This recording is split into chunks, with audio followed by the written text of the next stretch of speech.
प्रेम और वाणी की ताकत। प्रेम को सागर से भी गहरा बताया गया है। कबीर जी ने तो एक अपने दोहे में बताया गया है, पोथी पढ़ी पढ़ी जुगमुहा पंडित पंडित गुहा न कोई, जो पढ़े ढाई अक्षर प्रेम का सो पंडित होय। कबीर जी ने तो इसमें जीवन का सारी प्रेम बताया है, पूरे जीवन का सार प्रेम बता दिया, और कुछ नहीं है। कबीर जी के दोहे के अनुसार मैं थोड़ा सा ये कहना चाहूँगा कि आज जो प्रेम में जो बाधक बने हुए हैं, बहुत सारे बाधक बने हुए हैं।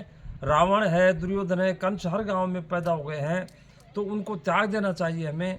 आज जो है परिवारों में कहीं भी जाएं, अपन देखते हैं कि भाई का भाई आपस में दुश्मन बनता जा रहा है, दुश्मनी पैदा हो रही है।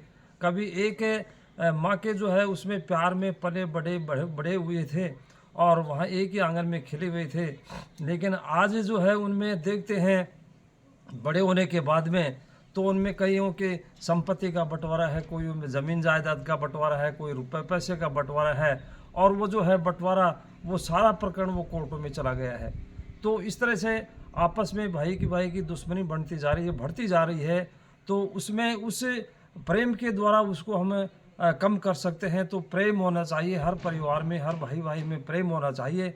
अब इसमें अपन देखते हैं कि जो बहुत समय पहले की बात भी है, उसमें कौरव और पांडवों की बात थी। तो कौरव पांडवों में दुर्योधन था, तो दुर्योधन ने जो है एक पांडवों को कुछ भी नहीं दिया था, नीचा गिराया था अपने जो भाइयों को। तो उसमें जो है अपने आप को पूरे परिवार सहित समाप्त कर लिया था उसने। जो रावण में का भी यही हाल हुआ था, रावण ने भी जो है अपने भाई को विभीषण जो था, विभीषण को लात मार करके, ठोकर मार करके और बाहर निकाल दिया था। और तो भाई उसके साथ में नहीं था, प्रेम नहीं था, तो उसने अपना जो है पूरा परिवार, पूरा वंश खत्म कर लिया था। तो उसमें ये कहना चाहूँगा कि जो एक भाई के साथ में एक भगवान राम थे, तो भगवान राम जो भाई के साथ में थे, ये भाई को साथ में रखा था।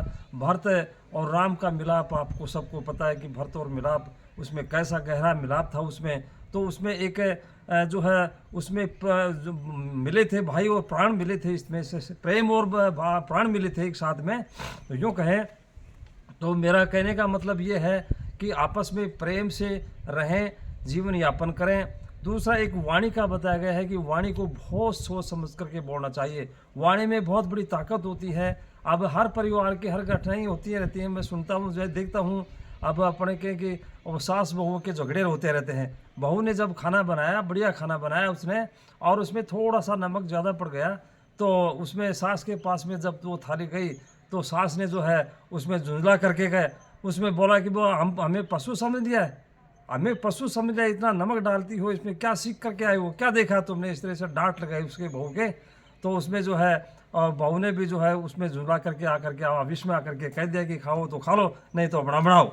इस तरह से कहने का मतलब मेरा ये है कि बहू को, सास को भी ये सोचना चाहिए था कि बहू की कोई तारीफ़ करें, और उस खाने में ये बताते कि खाना तो बढ़िया बनाया आपने, लेकिन इसमें बहुत थोड़ा सा नमक ज़्यादा डल गया, तो इसमें आगे से ध्यान रखना है। इतनी बात थी। और जो है उसमें और इसमें आकर के आपस का झगड़ा बढ़ गया।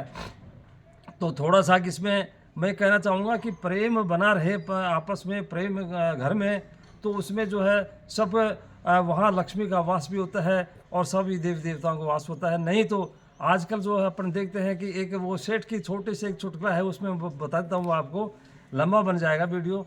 तो एक सेठ था, एक तो सेठ बहुत धनवान आदमी था, और सेठ के घर में एक रात में एक लक्ष्मी आई, और लक्ष्मी आकर के वो लक्ष्मी कहती है सेठ को कि सेठ अब मैं जाऊंगी, आपको जो कुछ आपको मांगना है वो मांग लो। तो सेठ ने कहा कि लक्ष्मी अब मैं कल मांगूंगा। तो उसमें दूसरे दिन परिवार वालों को सबको इकट्ठा किया, बहुओं को, बेटों को, सबको। तो किसी ने कहा कि मकान मांग लो, किसी ने कहा ज़मीन मांग लो, किसी ने पैसे के लिए कहा, किसी ने कुछ कहा।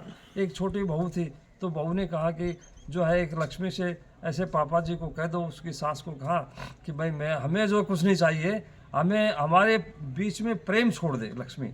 उसको कहा कि पापा जी को कह दो लक्ष्मी आए, तो उसको लक्ष्मी बताया कि हमारे में प्रेम छोड़ दे, हम एक ही थाली में खाना खाएं, एक ही मकान में रहें, ऐसा प्रेम छोड़ दे, बाकी लक्ष्मी अपनी की अभी चली जाए, कोई दिक्कत नहीं है।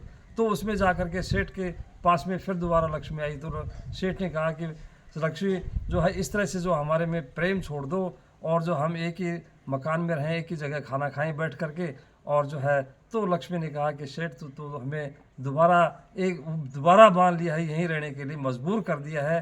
तो मेरा कहने का मतलब इसका चुटकुले का ये है कि आपस में जहाँ प्रेम रहेगा, सामंजस्य रहेगा, एक दूसरे से मेल मिला करके चलेंगे, तो वहाँ जो है सभी देवी देवताओं का, लक्ष्मी का वास होता है। धन्यवाद।